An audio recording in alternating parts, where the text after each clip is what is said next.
اعوذ باللہ من الشیطان الرجیم بسم اللہ الرحمن الرحیم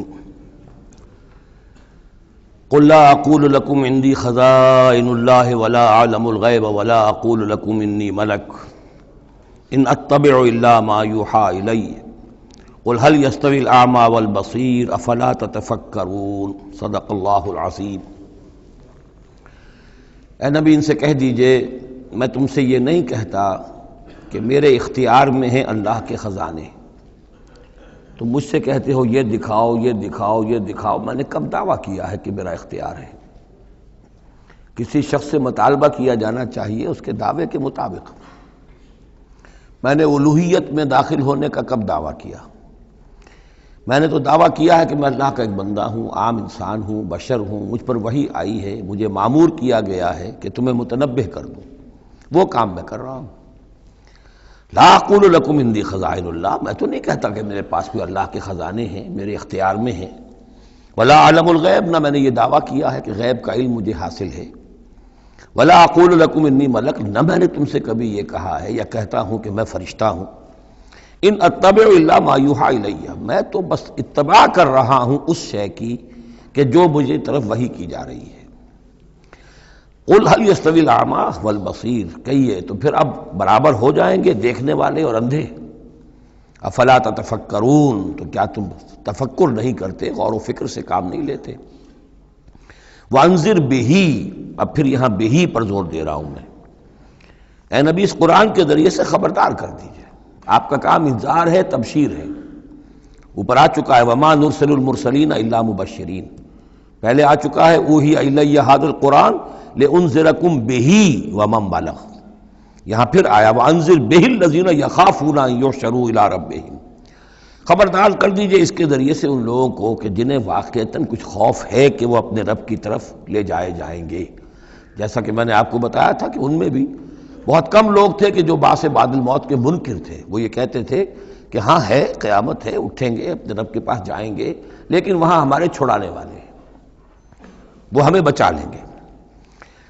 وانذر بہ الذین یخافون ان یحشروا الی ربہم لیس لہم من دونہ ولی ولا شفیع، ان کے لیے کوئی نہیں ہوگا اللہ کے سوا، نہ کوئی حمایتی نہ سفارش کرنے والا۔ اپنی ان مغالطوں کو رفع کر لیں، ان غلط فہمیوں کو رفع کر لیں۔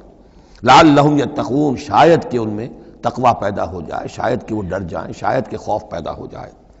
ولا تطرد الذین یدعون ربہم بالغداۃ والعشی یریدون وجہہ، اور مت دھتکاریے آپ ان لوگوں کو کہ جو پکارتے ہیں اپنے رب کو صبح و شام اور وہ اس کی چہرے کی طالب ہیں، اس کی رضا کے جویا ہیں۔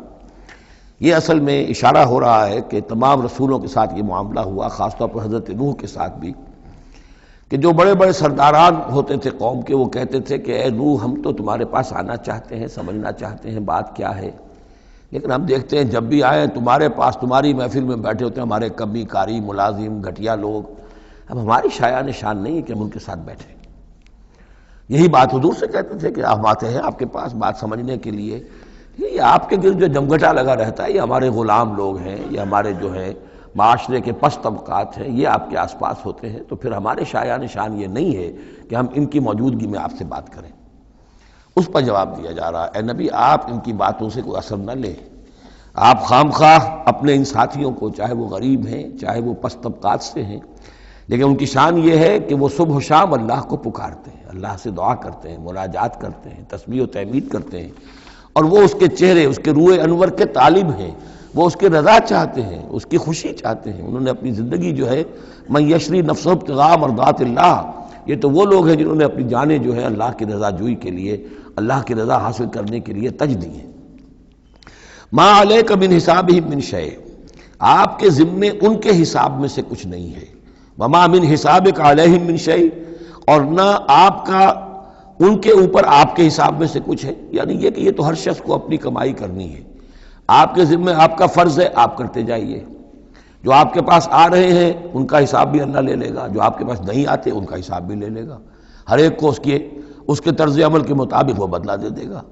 نہ آپ ان کی طرف سے جواب دہ ہیں، نہ یہ آپ کی طرف سے جواب دہ ہیں۔ فَتَطْرُدَهُمْ، تو اگر خدا نہ خواستہ بالفرض آپ ان کے دباؤ میں آ کر اگر انہیں دور کر دیں اپنے سے، دھتکار دیں، فَتَكُونَ مِنَ الظَّالِمِينَ، تو آپ ظالموں میں سے ہو جائیں گے۔ وَكَذَلِكَ فَتَنَّا بَعْضَهُم بِبَعْضٍ، اور اسی طرح ہم نے بعض کو بعض کے ذریعے سے آزمایا ہے۔ حق کہہ رہا ہے ایک شخص لیکن ہے مفلس، اب وہ دولت مند جو ہے وہ مسکرائے گا، اس کو دیکھو یہ مجھے سمجھانے آیا ہے، اس کے کپڑے پھٹے ہوئے ہیں، جوتیاں پٹخارتا ہوا آ گیا مجھے سمجھانے کے لیے، اپنی حیثیت کو نہیں پہچانتا۔ حالانکہ دیکھنا یہ چاہیے کہ جو بات وہ کہہ رہا ہے صحیح ہے یا غلط۔ اس طرح ہم آزمائش کر دیتے ہیں لوگوں کے لیے، وَكَذَلِكَ فَتَنَّا بَعْضَهُم بِبَعْضٍ، اسی طرح ہم آزماتے ہیں بعض کو بعض کے ذریعے سے، لِيَقُولُوا، تاکہ وہ کہیں أَهَٰؤُلَاءِ مَنَّ اللَّهُ عَلَيْهِم مِّن بَيْنِنَا، کیا یہ وہ لوگ ہیں جن پر اللہ کا خاص انعام و احسان ہوا ہے ہم میں سے؟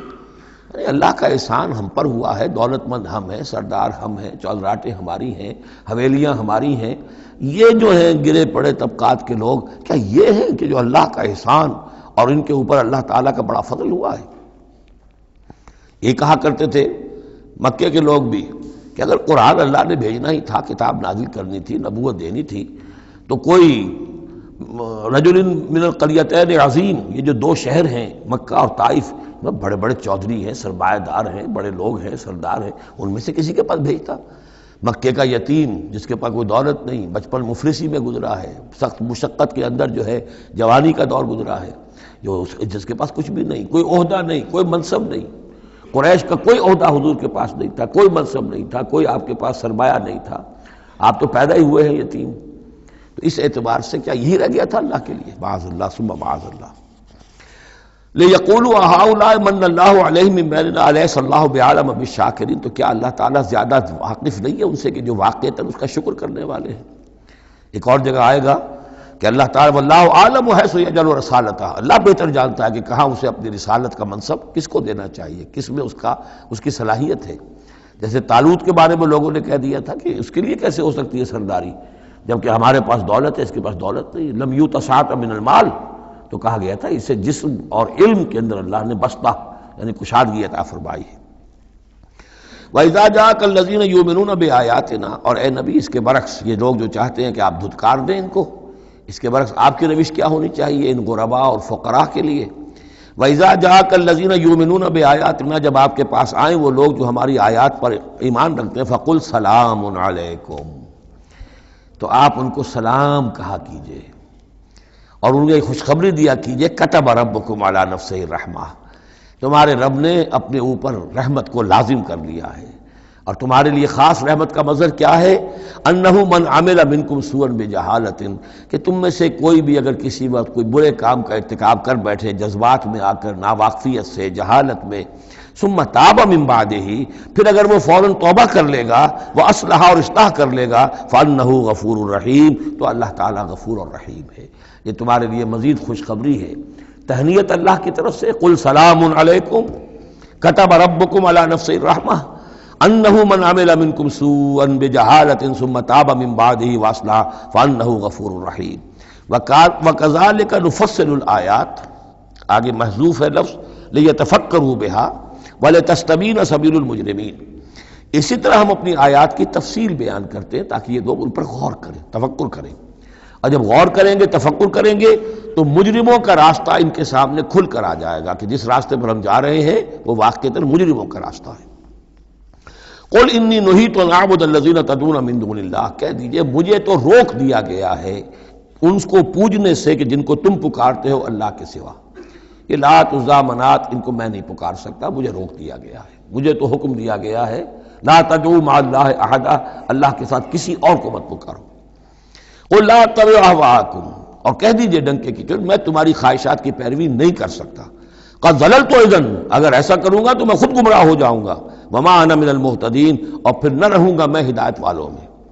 قل انی علی بینۃ من ربی، اب اس کو ذرا نوٹ کر لیجئے، کہہ دیجئے کہ میں تو اپنے رب کی طرف سے ایک بڑی بینہ پر ہوں، میں جس راستے پر چل رہا ہوں روشن راستہ ہے، میں اس کا باطن بھی جانتا ہوں، اس کی حقیقت بھی مجھ پر منکشف ہے۔ اور یہ بینہ اصل میں کیا ہے، یہ جا کر آگے سورہ ہود میں یہ بات زیادہ کھلے گی کہ بینہ جو ہے وہ ایک عام انسان کے لیے دو چیزوں سے بنتی ہے، فطرت سلیمہ، جیسا کہ میں نے شروع میں عرض کیا تھا آپ سے، فطرت سلیمہ، عقل سلیم، اس سے انسان ایک حد تک آ گیا، پھر اللہ کی وحی جو آئی اس نے تصدیق کر دی، یہ بینہ بن گیا۔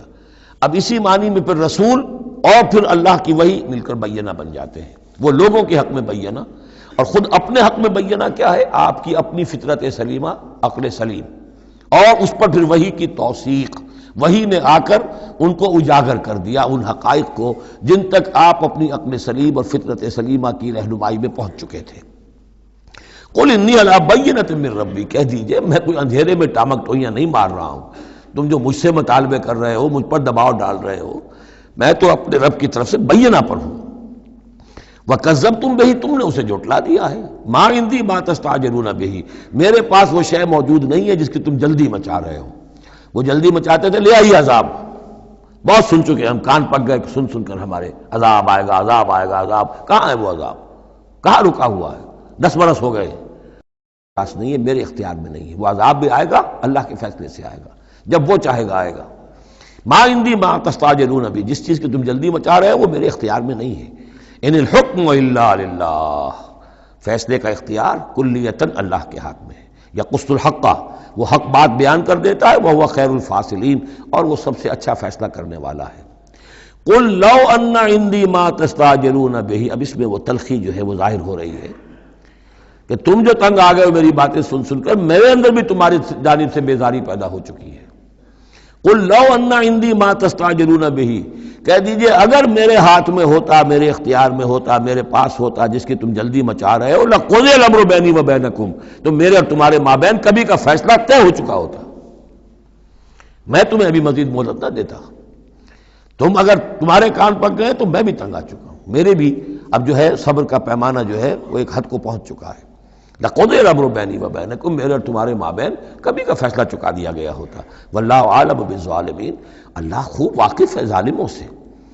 وَعِندَهُ مَفَاتِحُ الْغَیب، اسی کے پاس ہے خزانے غیب کے۔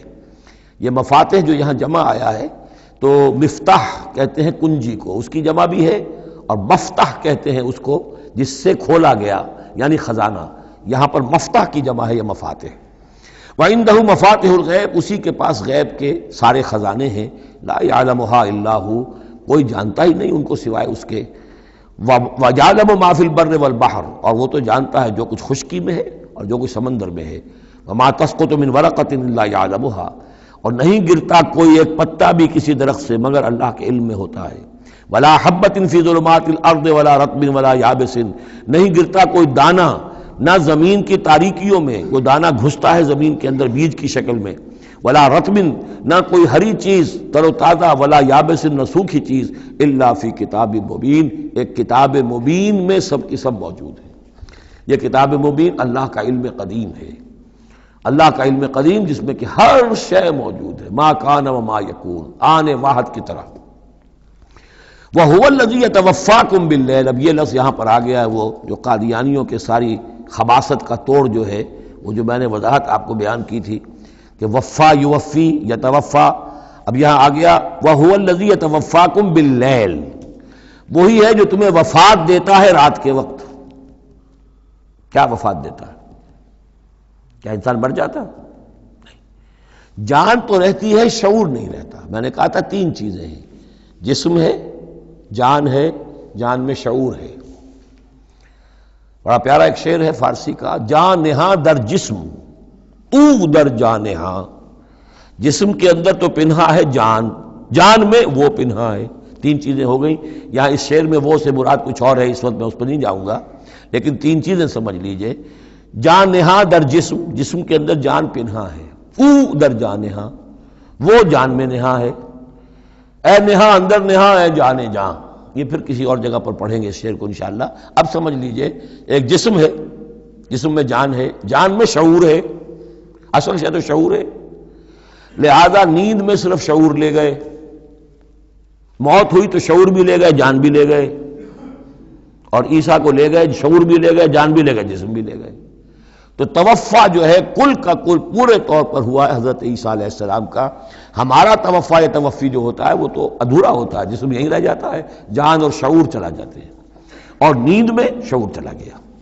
وَهُوَ الَّذِي يَتَوَفَّاكُم بِاللَّيْلِ وَيَعْلَمُ مَا جَرَحْتُم بِالنَّهَارِ، وہی ہے جو تمہیں وفات دے دیتا ہے، قبضے میں لے لیتا ہے، يَتَوَفَّاكُم رات کے وقت، اور وہ جانتا ہے جو کچھ کہ تم کرتے ہو دن کے وقت۔ ثم یبعثکم فیہ، پھر وہ دوبارہ اگلی صبح کو پھر تمہیں اٹھا دے گا، لیقضی اجل مسمی، تاکہ وہ تمہاری جو مہلت ہے وہ پوری ہو جائے۔ یعنی روزانہ ایک طرح سے ہم موت کی آغوش میں چلے جاتے ہیں۔ آدھی موت تو ہے، نیند کسے کہتے ہیں؟ آدھی موت ہے۔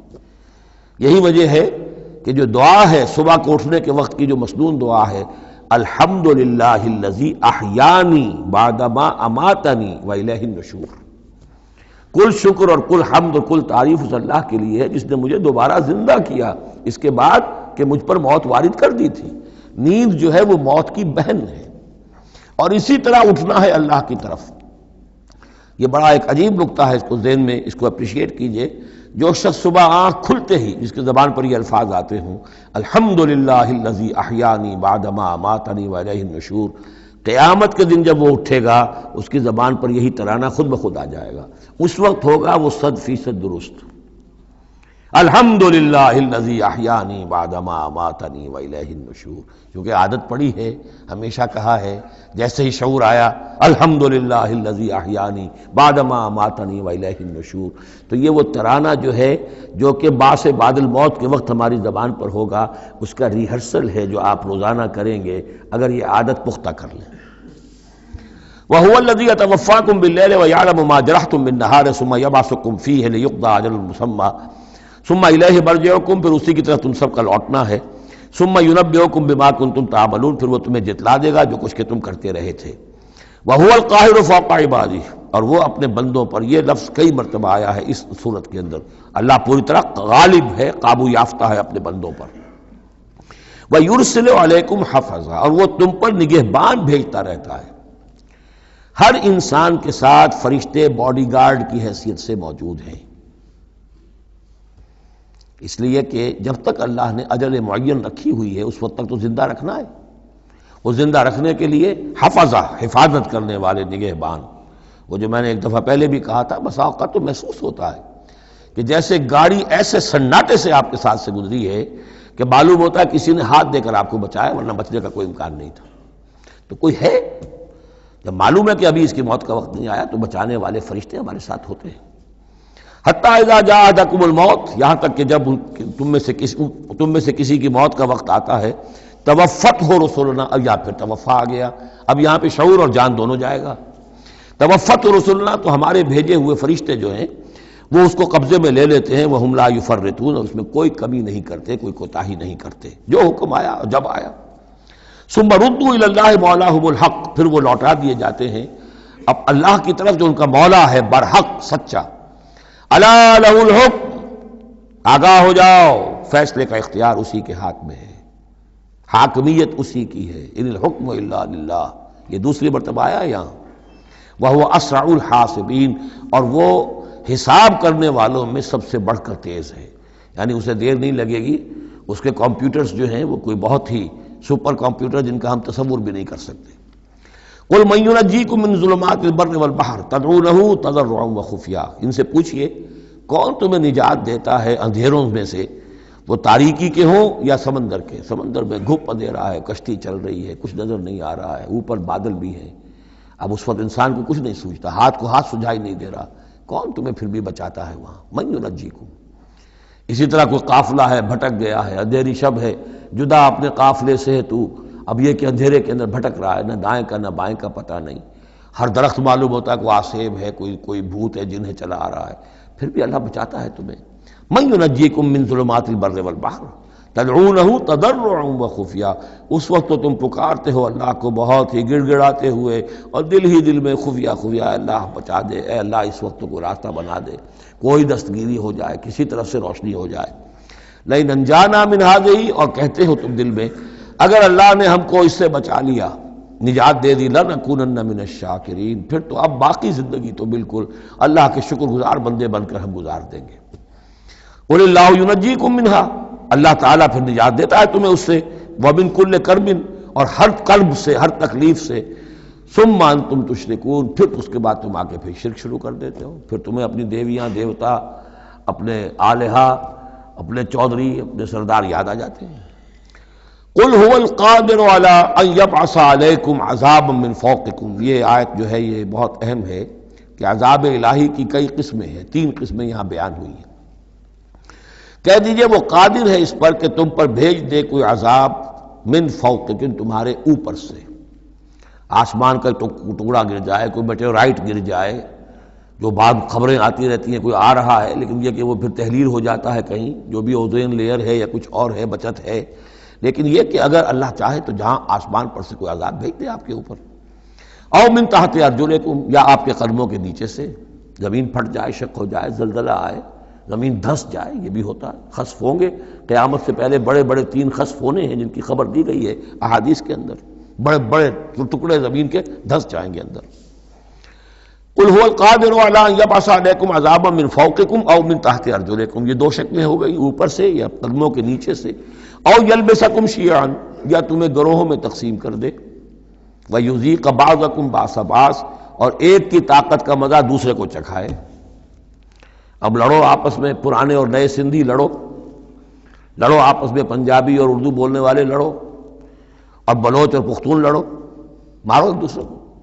اللہ تعالیٰ کو نہ آسمان کو تکلیف دینے کی ضرورت کہ اس کا کوئی ٹکڑا گرائے، نہ زمین کو کوئی مشقت دینے کی کہ وہ پھٹے، کوئی ضرورت نہیں، آپس میں تقسیم ہو جاؤ گے، گروہ بندی ہو جائے گی، شیعہ سنی کو مارے اور سنی شیعہ کو مارے۔ یہ جو ہے یہ عذاب الہی کی بدترین شکل ہے جو آج مسلمانان پاکستان پر مسلط ہے۔ وہ کبھی ایک قوم ہوتے تھے، ہندو کا جب مقابلہ تھا ایک قوم تھے، اور اب وہ قوم جو ہے قومیتوں میں، عصبیتوں میں تحلیل ہو چکی ہے۔ انظر کیف نصرف الآیات لعلہم یفقہون، دیکھو کیسے ہم اپنی آیات کی تصریف کرتے ہیں۔ تصریف کہتے ہیں آیات کو گھمانا، ایک ہی بات کو اسلوب بدل بدل کر، انداز بدل بدل کر، ترتیب بدل بدل کر لانا۔ ایک پھول کا مضمون ہو تو 100 رنگ سے باندھو۔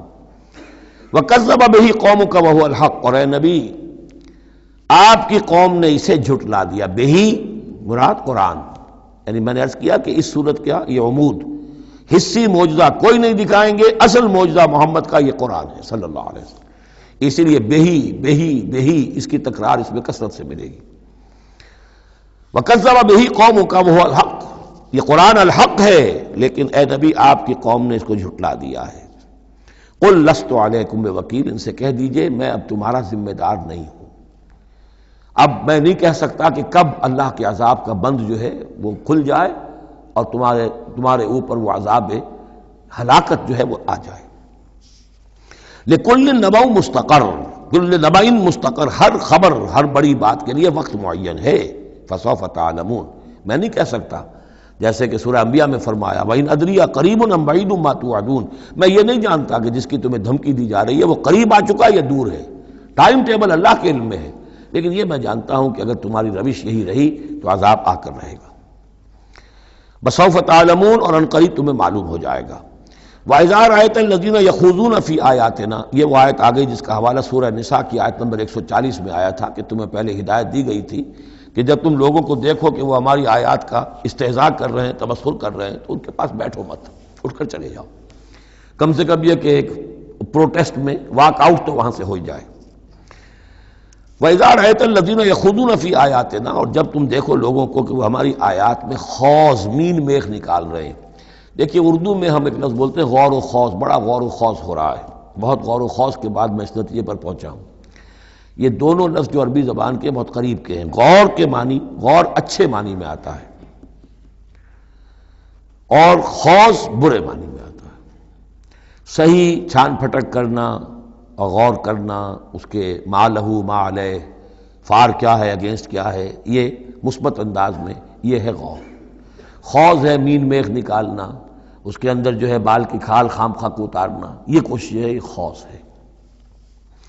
وَإِذَا رَأَيْتَ الَّذِينَ يَخُوضُونَ فِي آيَاتِنَا، جبکہ وہ ہماری آیات میں اس طریقے کا معاملہ کر رہے ہوں تو جب تم دیکھو فَأَعْرِضْ عَنْهُمْ، تو ان سے کنارہ کرو، حَتَّى يَخُوضُوا فِي حَدِيثٍ غَيْرِهِ، یہاں تک کہ پھر وہ کسی اور بات میں لگ جائے، کسی اور مذاق میں، ٹھٹھے میں، پھر تم ان کے پاس جا سکتے ہو۔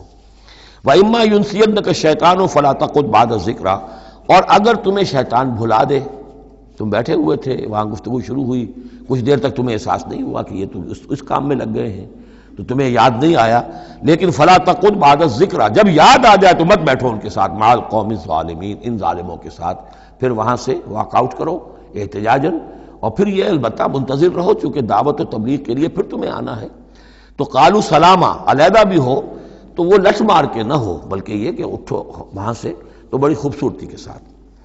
وما علی الذین یتقون من حسابہم من شیء، اور یقیناً جو لوگ اللہ کی تقوی کی روش اختیار کرتے ہیں ان پر ان کے حساب کی کوئی ذمہ داری نہیں ہے، ولیکن ذکریٰ لعلہم یتقون، لیکن یہ یاد دہانی ہے تاکہ وہ تقوی اختیار کریں۔ وذر الذین اتخذوا دینہم لعبا ولہوا، اور چھوڑو ان کو، دفع کرو، نظر انداز کرو، ان سے آپ نظر پھیر لو کہ جنہوں نے اپنے دین کو کھیل اور کود بنا لیا ہے، کھیل، ہنسی مذاق، ٹھٹا۔ بہت سے لوگ اب بھی مل جائیں گے آپ کو دین کے معاملے میں کبھی سنجیدہ ہوتے ہی نہیں، دین کی بات اگر شروع ہوگی تو وہ اسے استہزاء میں، تمسخر میں، ٹٹ بٹس میں، اینیکڈوٹس میں، یہ واقعات یوں ہو گیا تھا، یہ ایسا تھا، اس میں اس کو جو ہے وہ بالکل ختم کر دیں گے۔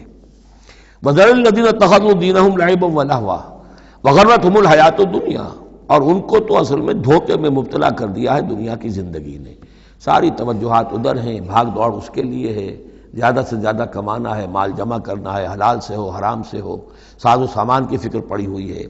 وَذَكِّرْ بِهِ، اب پھر بہی کو نوٹ کیجئے، تذکیر کیجئے، اس کے قرآن کے ذریعے سے تذکیر کیجئے، جیسے کہ سورہ قاف کی آخری آیت ہے فَذَكِّرْ بِالْقُرْآنِ مَنْ يَخَافُ وَعِيدٍ، قرآن کے ذریعے سے تذکیر کیجئے اس شخص کو کہ جس کے اندر کچھ خوف ہے اللہ کے وعدے کا اور اللہ کی وعید کا۔ تو یہاں بھی آیا کہ آپ ان کو چھوڑیے، وَذَكِّرْ بِهِ أَن تُبْصَرَ نَفْسٌ بِمَا كَسَبَتْ، اس قرآن کے ذریعے سے انہیں تذکیر کرائیے، یاد دہانی کرائیے کہ مبادا کوئی شخص گرفتار ہو جائے اپنے کرتوتوں کے عوض، وہ وقت نہ آ جائے کہ تم اپنی رنگ رلیوں اور کرتوتوں کے عوض رہن رکھے جاؤ، گرفتار ہو جاؤ۔ لیس لہا من دون اللہ ولی ولا شفیع، پھر اس کے لیے اللہ کے سوا کوئی نہیں ہوگا، یا اللہ کے مقابلے میں اللہ سے بچانے والا کوئی نہیں ہوگا، نہ کوئی ولی اور نہ شفیع۔ دیکھیں دوسری مرتبہ کیٹیگوریکل ڈینائل شفیع کی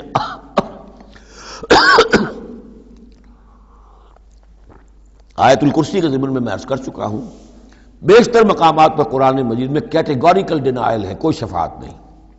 البتہ ہے ایک شفاعت کا، ایک شفاعت حقہ کی ایک حیثیت ہے، اس کو سمجھنے کی ضرورت ہے، اس کی شرائط ہیں، اس کی لیمٹس ہیں۔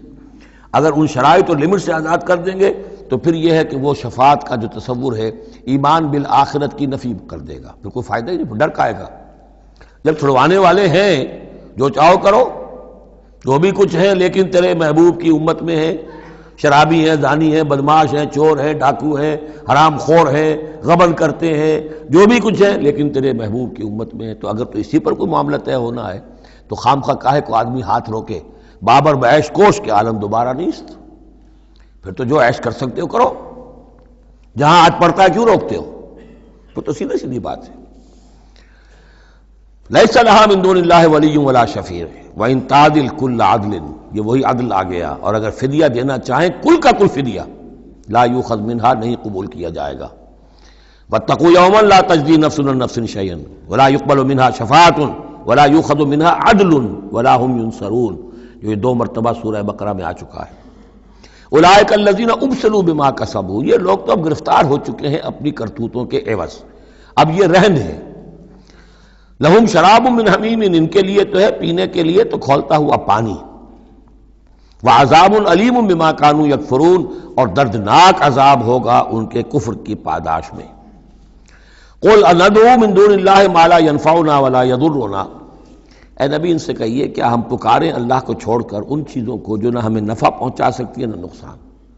یہ بت کیا نفع پہنچائیں گے تمہیں، کیا نقصان پہنچائیں گے؟ خود اپنی حفاظت کر نہیں سکتے، اپنی مکھیاں اڑا نہیں سکتے، ان کو پکارتے ہو، ان کے سامنے سجدے کرتے ہو، ان کو متھے ٹیکتے ہو۔ اندعو من دون اللہ ما لا ينفعنا ولا يضرنا، خیر بت کی بات تو ہو گئی بہت ہی واضح، باقی بھی اس کائنات کے اندر کوئی کسی کے لیے نہ خیر کے پر قدرت رکھتا ہے نہ شر پر، الا باللہ، لا حول ولا قوت الا باللہ۔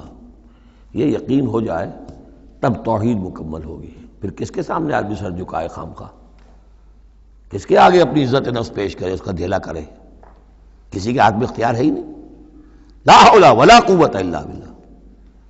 حدیث میں آیا ہے، حضرت عبداللہ ابن عباس کو مخاطب کر کے کہا ہے کہ نوجوان اس بات کو اچھی طرح جان لے اگر تمام دنیا کے انسان مل کر چاہیں اولکم و آخرکم و انسکم و جنکم کہ تمہیں کوئی فائدہ پہنچا دیں، نہیں پہنچا سکتے جب تک کہ اللہ نہ چاہے، اور تمام انسان چاہے تمہیں کوئی نقصان پہنچا دیں، نہیں پہنچا سکتے جب تک اللہ نہ چاہے۔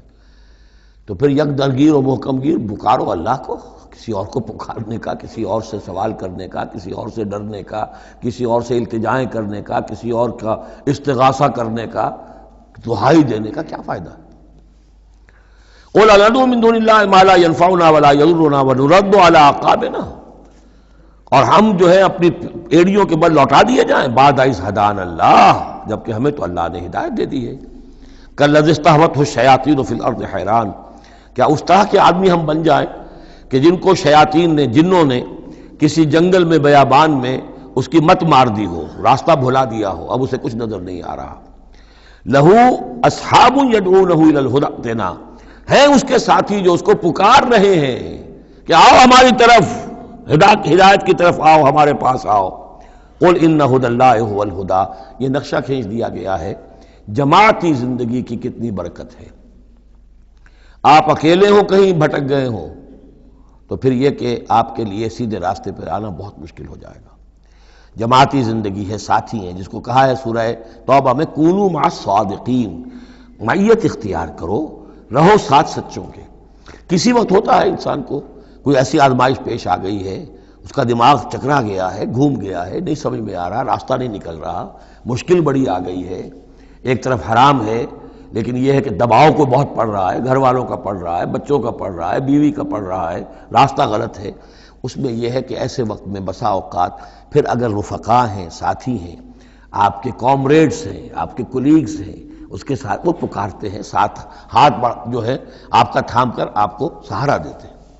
قل ان ھدی اللہ ھو الھدی، یقیناً ہدایت کہہ دیجئے اللہ ہی کی ہدایت اصل ہدایت ہے۔ وَأُمِرْنَا لِنُسْلِمَ لِرَبِّ الْعَالَمِينَ، اور ہمیں تو حکم یہ ہوا ہے کہ ہم تمام جہانوں کے پروردگار کی تابع داری اختیار کریں اور فرما برداری اختیار کریں۔ وَنَقِيمُ الصَّلَاةَ وَاتَّقُوهُ، اور یہ کہ نماز قائم کرو اور اس کا اللہ کا تقوی اختیار کرو۔ وَهُوَ الَّذِي إِلَيْهِ تُحْشَرُونَ، اور وہی ہے جس کی طرف کہ تمہیں جمع کر دیا جائے گا۔ وَهُوَ الَّذِي خَلَقَ السَّمَاوَاتِ وَالْأَرْضَ بِالْحَقِّ، اور وہی ہے جس نے آسمان اور زمین بنائے ہیں حق کے ساتھ۔ یہاں حق کے کیا معنی ہے؟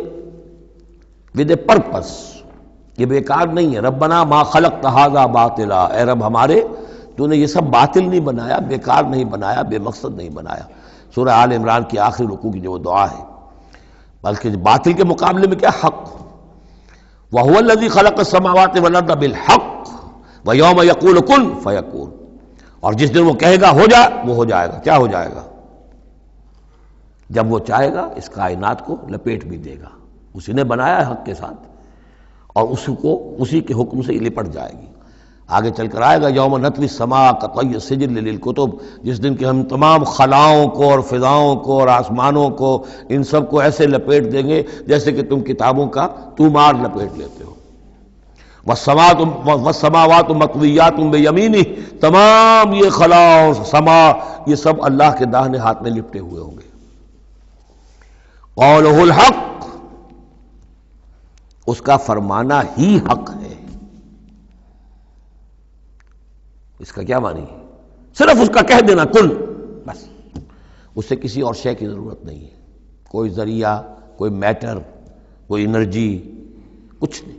قولہ الحق، اس کا فرمانا ہی برحق ہے، اس کا کہہ دینا ہی برحق ہے۔ کن فیکون، یوم یقول کن فیکون قولہ الحق، وَلَهُ الْمُلْكُ یوم يُنفخ فِي الصُّورِ، اور اسی کے لیے ہوگی بادشاہی اس دن جس دن کے سور میں پھونکا جائے گا۔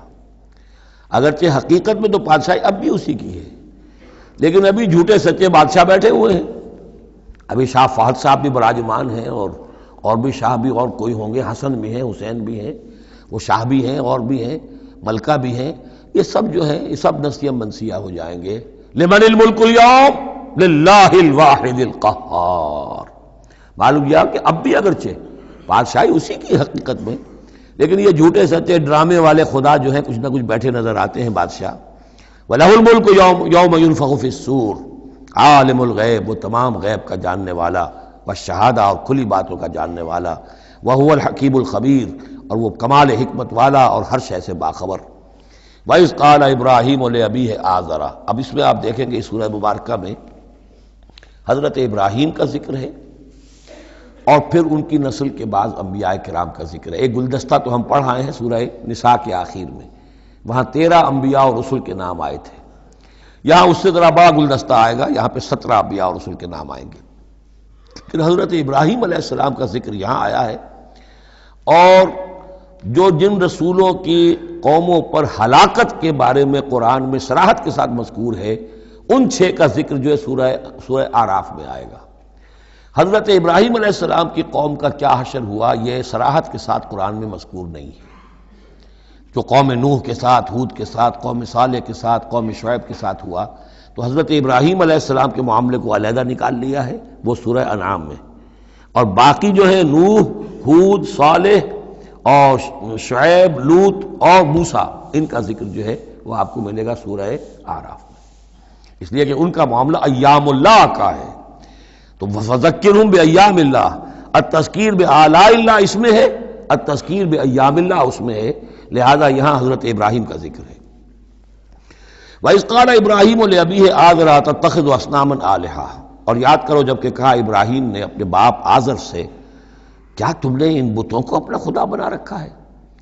یہاں جو آزر کا لفظ خاص طور پر آیا ہے میرے نزدیک، یہ اصل میں تورات کی نفی کے لیے، تورات میں تارح نام لکھا گیا ہے، گویا اس کی تصحیح کے لیے، ورنہ یہاں کوئی خاص ضرورت نہیں تھی۔ وَإِذْ قَالَ إِبْرَاهِيمُ لِأَبِيهِ، یہ کافی تھا، لیکن نام اس لیے دیا گیا کہ تورات سے پڑھنے والوں کو مغالطہ ہوتا ہے، اور اسی مغالطے کو اہل تشیع نے اختیار کر لیا ہے۔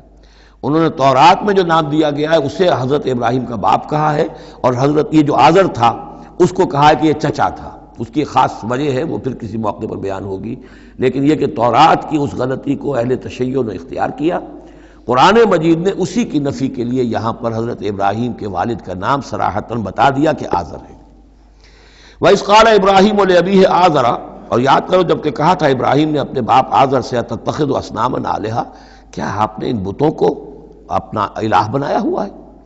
انی اراک وقومک فی ضلال مبین، میرا تو خیال یہ ہے، میری رائے تو یہ ہے کہ آپ بھی اور آپ کی قوم بھی کھلی گمراہی میں مبتلا ہے۔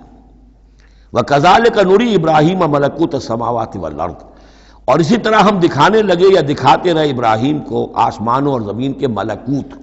ملکوت سے مراد کیا ہے کہ اللہ تعالیٰ نے اس کائنات کا جو نظام قائم کیا، جسے میں کہتا ہوں کہ جو یونیورسل ایک گورنمنٹ ہے، اس کا ایک نظام ہے، اس کے کارندے ہیں، تو اس کے مشاہدہ اللہ تعالیٰ اپنے رسولوں کو کراتا ہے تاکہ ان کا یقین جو ہے وہ یقین اس درجے کا ہو جائے کہ جیسے کہ اپنی آنکھوں سے دیکھی ہوئی چیزیں۔ وَلِيَكُونَ مِنَ الْمُوقِنِينَ، اور تاکہ وہ پوری طرح یقین کرنے والوں میں سے ہو جائے، لیکن واو چونکہ یہاں آیا اس سے پہلے ہم محذوف مانیں گے تاکہ وہ اپنی قوم پر حجت قائم کر سکے اور پوری طرح یقین کرنے والوں میں سے ہو جائے۔ یہ جو آگے آ رہا ہے یہ در حقیقت حضرت ابراہیم علیہ السلام کی طرف سے اپنی قوم پر حجت کو اس طور سے پیش کیا گیا ہے۔ بعض حضرات کے نزدیک یہ ہے کہ یہ حضرت ابراہیم کا اپنا ذہنی ارتقاء ہے کہ واقعتاً انہوں نے سمجھا یہ ستارہ خدا ہے، پھر ڈوب گیا تو کہا کہ نہیں یہ تو ڈوب گیا، پھر چاند کو دیکھا تو چاند خدا ہے، پھر کہا نہیں یہ تو یہ بھی جو ہے غروب ہو گیا، پھر سورج کو کہا۔ تو یہ بات اصل میں بعض حضرات کی رائے ہے یہ، اور الفاظ سے کچھ متبادر بھی ہوتا ہے، لیکن یہ ہے کہ زیادہ صحیح رائے جس سے کہ آگے آ جائے گا وَتِلْكَ حُجَّتُنَا آتَيْنَاهَا إِبْرَاهِيمَ عَلَىٰ قَوْمِهِ، تو معلوم ہوتا ہے کہ یہ اصل میں حضرت ابراہیم علیہ السلام نے حجت قائم کرنے کے لیے یہ تدریج اختیار کی اپنی قوم کو سمجھانے کے لیے۔ اور حضرت ابراہیم علیہ السلام اللہ کے نبی تھے، اور نبی کوئی بھی زندگی کے کسی بھی مرحلے پر مشرک نہیں ہوتا، اس کی شریعت، اس کی سرشت اتنی خالص ہوتی ہے۔ صدیقین مشرک نہیں ہوتے، نبی تو ان سے بھی اونچے درجے کے ہیں۔ حضرت ابو بکر نے کبھی شرک نہیں کیا، حضرت عثمان نے کبھی شرک نہیں کیا، جو صدیقین ہیں صحابہ میں سے۔ وَكَذَلِكَ نُرِي إِبْرَاهِيمَ مَلَكُوتَ السَّمَاوَاتِ وَالْأَرْضِ وَلِيَكُونَ مِنَ الْمُوقِنِينَ فَلَمَّا جَنَّ عَلَيْهِ اللَّيْلُ، جب ان پر رات جو ہے اس نے تاریکی کر دی، رَأَىٰ كَوْكَبًا، انہوں نے دیکھا ایک چمکدار ستارے کو، قَالَ هَٰذَا رَبِّي، انہوں نے کہا یہ میرا رب ہے۔ یہ گویا کہ کہنے کیا، ہاں یہ میرا رب ہے۔ اب یہ سوالیہ انداز بھی ہو سکتا ہے، ود سائن آف ایکسکلیمیشن ہو سکتا ہے کہ لوگوں کو کہنے کے لیے کہ یہ رب ہے، یہ انٹروگیشن کا بھی ہو سکتا ہے۔ هَٰذَا رَبِّي، فلما افل قال لا احب الافلین، جب وہ ڈوب گیا تو کہا بھائی یہ ڈوب جانے والی شے تو پھر میں تو پسند نہیں کر سکتا کہ میں اس کو اپنا خدا مان لوں۔ یہ قوم جو تھی ستارہ پرست بھی تھی، بت پرست بھی تھی، ستارہ پرست بھی تھی، اور نمبر 3 شاہ پرست بھی تھی۔ تینوں قسم کے شرک اس قوم میں موجود تھے کہ جس میں حضرت ابراہیم بھیجے گئے۔ یہ بیبیلونیا یا عراق، آج کا عراق، سابق بیبیلونیا، اس کا ایک شہر اس شہر کے بھی اب کھنڈرات نکل آئے ہیں، کھدائیاں ہو چکی ہیں۔ شہر میں پیدا ہوئے ہیں، پھر وہاں سے ہجرت کر کے فلسطین گئے ہیں، اور پھر حضرت اسماعیل کو آباد کیا ہے حجاز میں، اور اپنے بیٹے حضرت اسحاق کو آباد کیا ہے فلسطین میں۔ تو یہ ان کے ذہن میں رکھیے۔ اور اس وقت عراق میں یہ شرک جو ہے گھٹا ٹوپ اندھیرے تھے کہ ان کے ہاں بت پرستی بھی تھی، ستارہ پرستی بھی تھی، اور تیسرے یہ کہ بادشاہ بھی نمرود جو تھا وہ یہ کہتا تھا کہ میں خدا ہوں۔ اس کا مکالمہ جو ہے جو اس نے کیا تھا محاجہ حضرت ابراہیم سے، وہ سورہ بقرہ میں ہم پڑھ چکے ہیں۔ انا احیی و امید، میں بھی یہ اختیار رکھتا ہوں، جس کو چاہوں زندہ رکھوں، جس کو چاہوں مار دوں۔ فلما رأى القمر بازغا، جب انہوں نے دیکھا چاند چمکتا ہوا، قال ھذا ربی، کہا ہاں یہ معلوم ہوتا ہے کہ یہ ہے رب۔ فلما افل قال لئن لم يهدني ربی، جب وہ بھی ڈوب گیا، غائب ہو گیا، تو انہوں نے کہا کہ اگر میرے رب نے مجھے ہدایت نہ دی تو پھر میں تو قوم ضالین میں سے ہو جاؤں گا۔ گویا کہ ابھی یہ الفاظ ہیں کہ جن سے اشارہ ہوتا ہے کہ شاید ابھی ان کا اپنا ذہنی اور فکری ارتقاء ہو رہا ہے۔ میں نے کہا تھا کہ الفاظ سے متبادر ہوتا ہے، لیکن یہ کہ ان دونوں چیزوں کو، دونوں سائڈز کو ناپ تول کر جو رائے بنتی ہے وہ دوسری ہے۔ فلما رأى الشمس بازغة، جب دیکھا سورج بہت چمکدار، قال ھذا ربی ھذا اکبر، تو فرمایا ہاں یہ ہے رب، یہ سب سے بڑا ہے۔ فلما افلت، جب وہ بھی ڈوب گیا، قال یا قوم انی بریء مما تشرکون، انہوں نے کہا اے میری قوم کے لوگوں، میں تو بری ہوں، اعلان برات کرتا ہوں ان سب سے جنہیں تم شریک ٹھہرا رہے ہو۔ انی وجہت وجہی للذی فطر السماوات والارض حنیفا، میں نے تو اپنا رخ کر لیا ہے، اپنا چہرہ جو ہے ادھر کر لیا ہے اس ہستی کی طرف جس نے آسمانوں اور زمین کو بنایا، یکسو ہو کر، وما انا من المشرکین، اور میں مشرکوں میں سے نہیں۔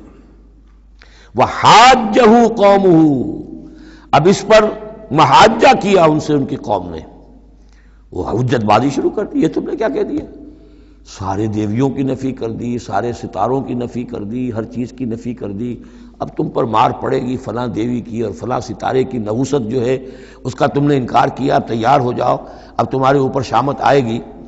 قال تحاجونی فی اللہ وقد ہدان، انہوں نے فرمایا مجھ سے محاجہ کر رہے، حجت بازو کر رہے اللہ کے بارے میں، جبکہ اس نے تو مجھے ہدایت دے دی ہے، مجھے تو اللہ نے ہدایت دی ہے۔ ولا اخاف ما تشرکون بہ، اور مجھے کوئی خوف نہیں ان ہستیوں کا جنہیں تم شریک ٹھہرا رہے ہو، مجھے کوئی خوف نہیں۔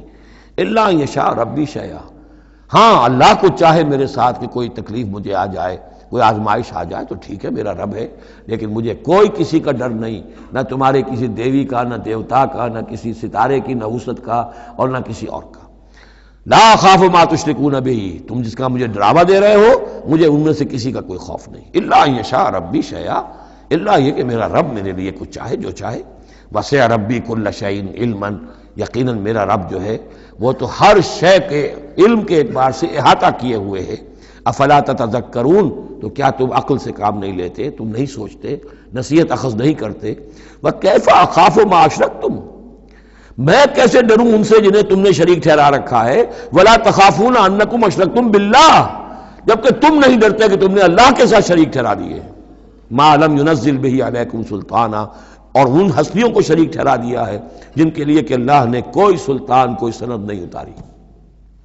ہاں اللہ نے اپنی کتابوں میں کوئی سند اتاری ہوتی، عقل انسانی میں اس کی کوئی بنیاد ہوتی تو کوئی بات بھی ہوتی، نہ عقل میں، نہ فطرت میں، نہ کسی آسمانی کتاب میں کسی معبود کے لیے کوئی گنجائش کہیں ہے ہی نہیں۔ وَكَيْفَ أَخَافُ مَا أَشْرَكْتُمْ وَلَا تَخَافُونَ أَنَّكُمْ أَشْرَكْتُمْ بِاللَّهِ مَا لَمْ يُنَزِّلْ بِهِ عَلَيْكُمْ سُلْطَانًا فَأَيُّ الْفَرِيقَيْنِ أَحَقُّ بِالْأَمْنِ إِن كُنتُمْ تَعْلَمُونَ، تو اگر تم علم رکھتے ہو تو بتاؤ دونوں فریقین میں سے، یعنی ایک موحد ہے، ایک اللہ واحد پر ایمان رکھتا ہے، ساری قوت اس کے ہاتھ میں ہے، سارا اقتدار اس کا ہے، ہر شے اس کے قبضہ قدرت میں ہے۔ ایک وہ ہے کہ جو اس کو ماننے کے ساتھ ساتھ کچھ اور چھوٹے دیوی دیوتا سینکڑوں جو ہیں وہ ان کو بھی مانتے ہیں۔ امن اور چین اور سکون کس کو میسر آئے گا؟ قلبی چین، روحانی اطمینان اور سکون۔ ای الفریقین احق بالامن، ان دونوں میں سے موحدین اور مشرکین میں سے امن، سکون، اطمینان، چین اور راحت کا کون زیادہ حقدار ہے؟ بتاؤ اگر تم جانتے ہو۔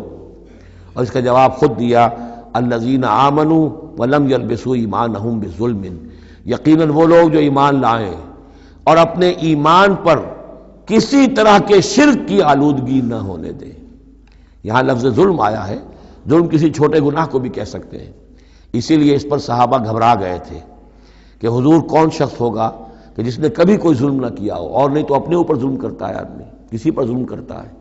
تو اس کا تو مطلب ہے کوئی شخص بھی یہ جو مقام ہے جو یہاں بیان کیا جا رہا ہے اس کا جو سزاوار اور اس کا حقدار نہیں ہو سکتا۔ آپ نے فرمایا نہیں، یہاں ظلم سے مراد شرک ہے۔ پھر آپ نے سورہ لقمان کی آیت پڑھی، اس میں فرمایا کہ ان الشرک لظلم عظیم، وَإِذْ قَالَ لُقْمَانُ لِابْنِهِ یا بنی لا تشرک باللہ ان الشرک لظلم عظیم، یہاں پر ظلم سے مراد شرک ہے، یعنی ایمان ایسا ہو کہ جو شرک کی ہر آلودگی سے پاک ہو۔ میں یہاں پھر تذکرہ کیے دیتا ہوں، شروع میں بھی عرض کیا تھا، شرک کسے کہتے ہیں، شرک کی قسمیں کون کون سی ہیں، کون کون سے بھیس بدل کر یہ شرک آتا ہے۔ باہر رنگے کے خواہی جامہ می پوش، من اندازے قدت را می شناسم، تم چاہے کسی بھی رنگ کا لباس پہن کے آ جاؤ، میں تمہیں تمہارے قد سے پہچان لوں گا۔ تو قد سے پہچاننا جو ہے شرک کا آسان نہیں ہے، بھیس بدلتا ہے یہ، اس کے لیے ضروری ہے۔ اور آج کے دور میں شرک کس کس شکل میں موجود ہے اس کا سمجھنا بہت اہم ہے۔ اس موضوع پر میرے 6 گھنٹے کے کیسٹس موجود ہیں۔ الذین آمنوا ولم یلبسوا ایمانہم بظلم، یقیناً وہ لوگ جو ایمان لائے اور جنہوں نے اپنے ایمان میں کسی بھی نوع کے شرک کی آمیزش نہ ہونے دی، اولئک لہم الامن وہم مہتدون، ان کے لیے ہے امن اور وہی ہوں گے راہیاب۔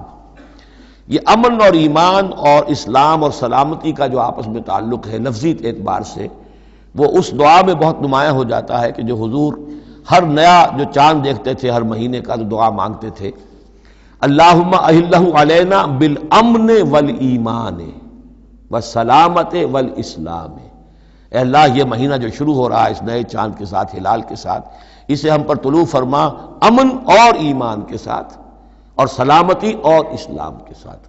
تو یہ بڑا گہرا ربط ہے ان الفاظ کے اندر۔ میرا چھوٹا سا کتابچہ ہے قرآن اور امن عالم، آج سے شاید کوئی میں سمجھتا ہوں کہ 30-32 سال پہلے کی تقریر تھی میری، لیکن وہ ان موضوعات پر میں سمجھتا ہوں کہ بہت مختصر لیکن بہت مفید ہے۔ فرمایا وَتِلْكَ حُجَّتُنَا آتَيْنَاهَا إِبْرَاهِيمَ عَلَىٰ قَوْمِهِ، اس کا میں حوالہ دے رہا تھا۔ یہ پوری سرگوشت بیان کر کے اب فرمایا یہ ہماری وہ حجت تھی جو ہم نے ابراہیم کو عطا کی اس کے قوم کے خلاف۔ یہ سارا محاجہ حضرت ابراہیم اپنی قوم سے کر رہے تھے۔ بظاہر اس کو توریہ کہتے ہیں، ایک ہوتا ہے جھوٹ بولنا، ایک ہوتا ہے توریہ۔ توریہ یہ ہے کہ آپ کہیں کوئی بات ایسی جو جھوٹ تو نہیں ہے لیکن جس سے سننے والا مغالطے میں مبتلا ہو جائے۔ مثلا حضرت شیخ الہند رحمۃ اللہ علیہ کا واقعہ ہے، جس زمانے میں ان کے وارنٹ نکلے ہوئے تھے اور وہ حرمین شریفین میں تھے، مکہ مکرمہ میں تھے، وارنٹ نکلا ہوا ہے اور شریف حسین والی مکہ جو ہے اس کے سپاہی ڈھونڈتے پھر رہے ہیں کہ کہاں ہے وہ مولوی ہندوستانی جو ہے جو باغی ہے انگریزوں کا، اس کو پکڑا جائے۔ اب یہ ایک جگہ پر یہ کہیں کھڑے ہوئے تھے تو ایک شرطے نے آ کر جو وہاں کا سپاہی تھا پوچھا ان کے بارے میں محمود الحسن کو جانتے ہو؟ کہ جی ہاں جانتا ہوں۔ وہ کہاں ہے؟ محمود الحسن کہاں ہے؟ تھوڑا سا 2 قدم پیچھے ہٹ کے کہا ابھی یہیں تھے۔ جھوٹ تو نہیں بولا نا، 2 قدم پیچھے ہٹ کر کہا ابھی یہیں تھے، بالکل سچ بولا۔ اس نے سمجھا ابھی یہیں تھے، دوڑا ادھر دوڑ گیا، اپنے نکل گئے۔ اس کا نام ہے توریہ۔ یہ جھوٹ بھی نہیں ہے لیکن یہ کہ سننے والے کو مغالطہ بھی ہو گیا۔ اصل میں حضرت ابراہیم علیہ السلام کے کلام میں یہ توریہ کا انداز جو ہے وہ بہت ہے، تاکہ لوگوں کو جیسے جب بتوں کو سب کو توڑ دیا تو کہا کہ اس نے توڑا ہوگا، یہ جو بڑا ہے جو صحیح سالم کھڑا ہوا بڑا بت، اور تیشہ بھی جو ہے جس سے توڑا تھا سب کو وہ اس کی گردن میں لگا دیا کہ یہ جو ہے جو آلہ ہے، آلہ واردات بھی اسی کے پاس سے برآمد ہو رہا ہے اور یہ سالم ہے، باقی سب ٹوٹ گئے ہیں، تو قرائن کی شہادت بھی ہے کہ یہی ہے، پکڑو اس کو۔ تو یہ ہوتا ہے ان کو سمجھانے کے لیے کہ وہ سوچیں، دروں بینی پر آمادہ ہو جائیں۔ تو یہ ہے میرے نزدیک ان آیات کا محل یہ ہے۔ وَتِلْكَ حُجَّتُنَا آتَيْنَاهَا إِبْرَاهِيمَ عَلَىٰ قَوْمِهِ اور یہ ہماری وہ دلیل تھی جو ہم نے عطا فرمائی ابراہیم کو اس کی قوم کے خلاف، نرفع درجات من نشاء، ہم بلند کرتے ہیں درجے جن کے چاہتے ہیں۔ اب ظاہر بات ہے یہاں کہنے کا مقصد یہ ہم نے ابراہیم کے درجے بہت بلند کیے۔ ان ربک حکیم علیم، یقیناً تیرا رب حکیم اور علیم ہے۔ وَوَهَبْنَا لَهُ اسحاق وَيَعْقُوب، اب وہ گلدستہ شروع ہو رہا ہے، اور ہم نے اسے عطا فرمایا اسحاق جیسا بیٹا، یعقوب جیسا پوتا، کلن ہدینا، سب کو ہم نے ہدایت دی، وَنُوحًا ہدینا من قبل، اور نوح کو ہم نے ہدایت دی تھی ان سے بھی پہلے، ومن ذریتہ، اور ان کی اولاد میں سے، حضرت ابراہیم کی اولاد میں سے، داود و سلیمان و ایوب و یوسف و موسیٰ و ہارون، کیسے کیسے عظیم نبی ہم نے اٹھائے، داود جیسا بادشاہ، سلیمان جیسا بادشاہ، ایوب اور یوسف اور موسیٰ اور ہارون، وَكَذَلِكَ نَجْزِي الْمُحْسِنِينَ، اسی طرح ہم بدلہ دیتے ہیں محسنین کو۔ یہ لوگ ظاہر بات ہے کہ ایمان کی اس بلند ترین منزل پر فائز تھے جس کو ہم پڑھا ہے سورہ مائدہ میں کہ ثم اتقوا واحسنوا واللہ یحب المحسنین، وزکریا ویحییٰ وعیسیٰ والیاس، مزید برآں زکریا جیسے نبی، یحییٰ جیسے نبی، عیسیٰ علیہ السلام، والیاس کل من الصالحین، یہ سب کے سب نیک بختوں میں سے تھے، واسماعیل والیسع ویونس ولوطا، اور اسماعیل اور الیسع اور یونس اور لوط، وکلا فضلنا علی العالمین، سب کو ہم نے تمام جہان والوں پر فضیلت دی، ومن آبائہم، اور ان کے آباء و اجداد میں سے بھی، وذریاتہم، اور ان کی نسلوں میں سے بھی، واخوانہم، اور ان کے بھائیوں میں سے بھی، واجتبیناہم، ہم نے ان کو چن لیا، پسند کر لیا، سلیکٹ کر لیا، وہدیناہم الی صراط مستقیم، اور ہم نے ان کو ہدایت دی سیدھے راستے کی طرف۔ ذالک ھدی اللہ یہدی بہ من یشاء من عبادہ، یہ اللہ کی وہ ہدایت ہے جس کی وہ ہدایت بخشتا ہے جس کو چاہتا ہے اپنے بندوں میں سے۔ وَلَوْ أَشْرَكُوا، اور اگر بالفرض وہ بھی شرک کرتے، لَحَبِطَ عَنْهُمْ مَا كَانُوا يَعْمَلُونَ، ان کے بھی سارے اعمال حبط ہو جاتے۔ شرک اتنی بری شے ہے، اتنے اونچے اونچے مراتب، اتنے اعلیٰ اعلیٰ مقامات، اللہ کی محبوب شخصیتیں، اولو العزم پیغمبر اور یہ عظیم انبیاء، لیکن بالفرض یہ سمجھانے کے لیے، ظاہر بات ہے کوئی امکان نہیں تھا کہ وہ شرک کرتے، لیکن ہمیں سمجھانے کے لیے شرک وہ شے ہے، ان اللہ لا یغفر ان یشرک بہ ویغفر ما دون ذلک لمن یشاء ولو اشرکوا لحبط عنہم ما كانوا یعملون، اگر وہ شرک کرتے تو ان کے بھی تمام اعمال حبط ہو جاتے۔ اولئک الذین آتیناہم الکتاب والحکم والنبوۃ، یہ وہ لوگ ہیں جن کو ہم نے کتاب دی، اپنی حکمت اور شریعت سے نوازا، نبوت سے سرفراز فرمایا۔ وَإِن يَكْفُرْ بِهَا هَؤُلَاءِ، اور اگر کفران نعمت کریں یہ لوگ اس کی، یہ جو آیات اب اللہ تعالیٰ نے دی ہیں تمہیں اے محمد صلی اللہ علیہ وسلم، اگر یہ لوگ ان آیات کی اب ناشکری کر رہے ہیں، کفران نعمت کر رہے ہیں، اگر وہ ان سے فائدہ نہیں اٹھا رہے، ان کی روشنی سے اپنے دلوں کو منور نہیں کر رہے، فقد وکلنا بہا قوما لیسوا بہا بکافرین، تو ہم نے ایک اور قوم کو تیار کر رکھا اس کام کے لیے کہ وہ اس کی ناقدری نہیں کرے گی، یعنی یہ کہ مدینہ کے انصار انشاءاللہ اس کی قدر کریں گے۔ مکے کے یہ لوگ جو ہیں اگر ناقدری کر رہے ہیں محمد صلی اللہ علیہ وسلم، اور تمہاری باتیں جو ہیں اب تک 10-11 برس ہونے کو آ گئے ہیں، اس کے نتائج جو ہیں بڑے ہی کم سے کم یہ کہ مایوس کن نہیں تو دل شکن ضرور ہے۔ محمد جیسا مبلغ اور رسول اور داعی اور مربی اور مزکی اور معلم، اور 10-12 برس کی جد و جہد میں بمشکل 150 پونے 200 آدمی، پہلے 10 برس میں تو بمشکل 125 آدمی تھا۔ تو یہ ہے کہ اس اعتبار سے فَإِن يَكْفُرْ بِهَا هَؤُلَاءِ، اگر یہ لوگ کفران نعمت کر رہے ہیں ان کا، فقد وکلنا بہا، تو ہم نے کچھ مقرر کر دیے ہیں کچھ اور لوگ، قومن، ایک ایسی قوم، لیسوا بہا بکافرین، جو ان کی شاید جو اس کی ناشکری نہیں کریں گے۔ کچھ پتہ نہیں یہ ہماری جو دعوت رجوع القرآن ہے جو کہاں کہاں پھیل رہی ہے، پاکستان میں ٹی وی پر بینڈ ہے، میرا درس نہیں آ سکتا، انڈیا میں دوردرشن کبھی کبھی دکھا دیتا ہے، دلی سے خبر آ جاتی ہے کہ دوردرشن پہ میرے کبھی کیسٹ جو ہے ٹی وی کے درس دکھائے جا رہے ہیں۔ بامبے میں جو کیبل ٹی وی ہے، 8000 فیملیز ہیں جو ہر ہفتے 2 مرتبہ میرا درس قرآن دیکھ رہے ہیں کیبل ٹی وی پر، اور وہی لوگ ہیں کہ جنہوں نے چاہا ہے کہ اب ان کو ایسی اس کی ریکارڈنگ مل جائے کہ وہ اسے سیٹلائٹ کے اوپر لے جا سکے، اور یہ کہاں ہو رہا ہے؟ بھارت میں، دارالکفر میں۔ اور پاکستان میں کیا ہو رہا ہے؟ جو کچھ ہو رہا ہے وہ آپ کے سامنے ہے۔ تو اگر ناقدری کرنے والے ہیں، گرفتہ چینیاں احرام و مکی خفتہ در بٹھا، چینیوں نے تو احرام باندھ لیے، اور مکی جو ہے ابھی سویا ہوا ہے بتھا کی وادی کے اندر، ابھی اسے ہوش ہی نہیں ہے کہ وہ اٹھے وہ بھی احرام باندھے۔ تو یہ بہرحال یہ آیت بڑی اہم ہے اس اعتبار سے، آج کے دور میں خاص طور پر یہ ہے کہ کوئی مایوسی انسان کو ہونی نہیں چاہیے۔ ہمیں تو پتہ بھی نہیں ہے کہ کہاں کہاں یہ بات پھیل رہی ہے، ممکن ہی نہیں ہے مجھے معلوم ہو کہ میرے کیسٹ کہاں کہاں پہنچ گئے۔ وہ تو جہاں کہیں بھی جاتا ہوں دیکھتا ہوں سنتا ہوں، کوئی کہتا ہے میرے پاس 300 کیسٹ آپ کے ہیں، کوئی کو ملتا ہے میرے پاس اتنے کیسٹ آپ کے ہیں، میں سنتا ہوں۔